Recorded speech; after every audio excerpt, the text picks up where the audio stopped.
Ang halimaw sa nayon. Sa isang liblib na nayon sa kabundukan, may kwento ng isang halimaw na matagal nang bumabagabag sa mga naninirahan. Ayon sa mga matatanda, tuwing kabilugan ng buwan, isang nilalang na may mapulang mga mata at matatalas na pangil ang lumilitaw at kumakain ng hayop at tao.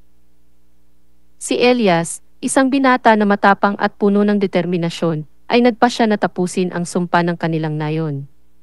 Kasama ang kanyang matalik na kaibigan na si Lando, nagplanong hanapin ang pinagmumulan ng halimaw at tapusin ito.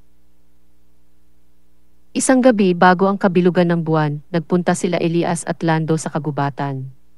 Bitbit nila ang kanilang mga pana, gulok at ilang pagkain. Habang sila'y naglalakad, narinig nila ang mga kakaibang tunog, mga alulong ng lobo at kaluskos ng mga dahon. Sa palagay mo ba tama ang ginagawa natin? Tanong ni Lando, na may halong takot sa boses. Oo, kailangan nating tapusin ito. Para sa ating mga mahal sa buhay, sagot ni Elias na may determinasyon sa mukha. Pagkalipas ng ilang oras ng paghahanap, natagpuan nila ang isang abandonadong bahay sa gitna ng kagubatan. Ayon sa alamat, dito naninirahan ang halimaw.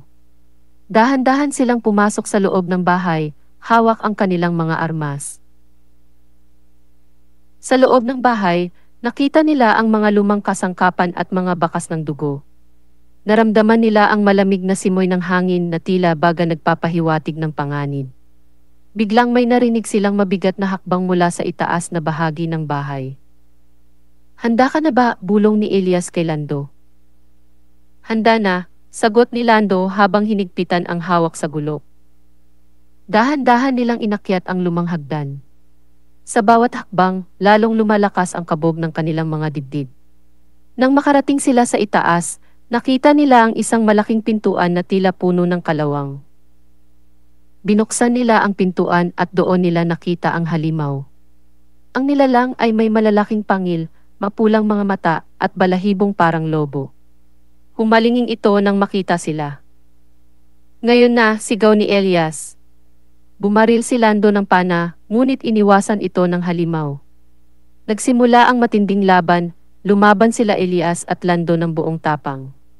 Sa huli, nagtagumpay silang mapatay ang halimaw gamit ang kanilang mga gulok at pana.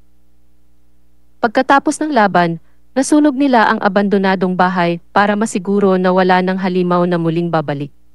Nang bumalik sila sa nayon, sinalubong sila ng mga tao na may pag-asa at pasasalamat. Mula noon, hindi na muling nakita ang halimaw sa nayon. Ang kabayanihan ni na Elias at Lando ay nanatiling kwento ng inspirasyon sa kanilang komunidad.